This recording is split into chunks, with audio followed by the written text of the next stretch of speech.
कर्नाटक की धरती पर दो नदियाँ कृष्णा और तुंगभद्रा जब मिलती है तो उनके बीच की भूमि दोआब कहलाती है।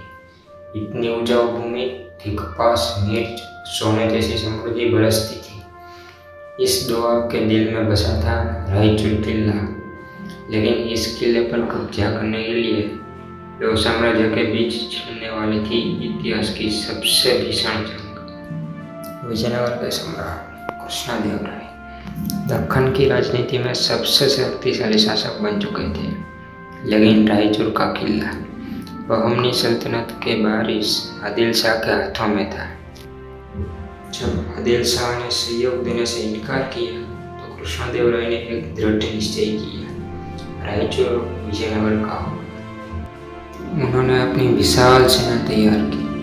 इतिहासकार फर्नाओ नोन्स, जो युद्ध के प्रत्यक्षदर्शी थे, लिखते हैं कि राय की सेना थी 7,60,000 सैनिकों की, 32,600 घोड़े, 550 हाथी और लोहे जैसी अनुशासन वाली 14 पैदल टुकड़ियाँ।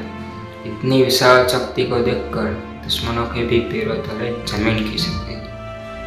विजयनगर की सेना ने रायचूर किले को चारों ओर से घेर लिया, लेकिन हमला किया गया पूर्वी हिस्से से, क्योंकि वही किले को सबसे कमजोर समझा जाता था। 3 महीनों तक घेराबंदी चली। किले की दीवारों पर तैनात 200 भारी तोपें और सैकड़ों छोटी तोपें रामलिंग नायक की सेनाओं पर लगातार आग उगल रही थी।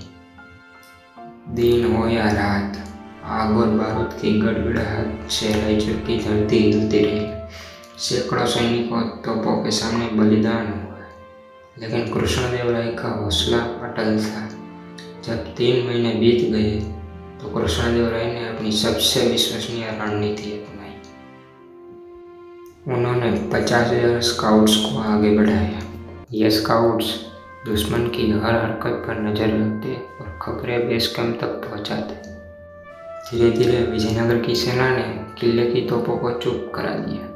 तोपों के धुएं के बीच रामलिंग नायक के सैनिक दीवारों तक पहुंचने लगे और एक एक कर रायचूर किले की दीवारें विजयनगर के योद्धाओं के हाथों कांपने लगी। आखिरकार महीनों की घेराबंदी के बाद किले के दरवाजे तोड़ दिए गए। विजयनगर की सेना रायचूर किले में घुस आई। युद्ध की गड़गड़ाहट थम गई और इतिहास ने गवाही दी, रायचूर अब कृष्णदेवराय का है। यह विजय सिर्फ एक किले की नहीं थी, बल्कि यह दक्कन की राजनीति में विजयनगर की सर्वोच्चता की घोषणा थी। रायचूर की इस विजय ने दिखा दिया, जब नेतृत्व दृढ़ निश्चय वाला हो और सेना अनुशासित और संगठित, तो कोई भी किला, कोई भी दुश्मन टिक नहीं सकता। कृष्णदेवराय का यह अभियान आज भी इतिहास की सबसे गौरवशाली विजय गाथाओं में गिना जाता है। यह थी रायचूर की जंग, जहाँ कृष्णदेवराय ने इतिहास रचा। अगर आप ऐसी ही ऐतिहासिक गाथाएं सुनना चाहते हैं तो चैनल को जरूर सब्सक्राइब करें।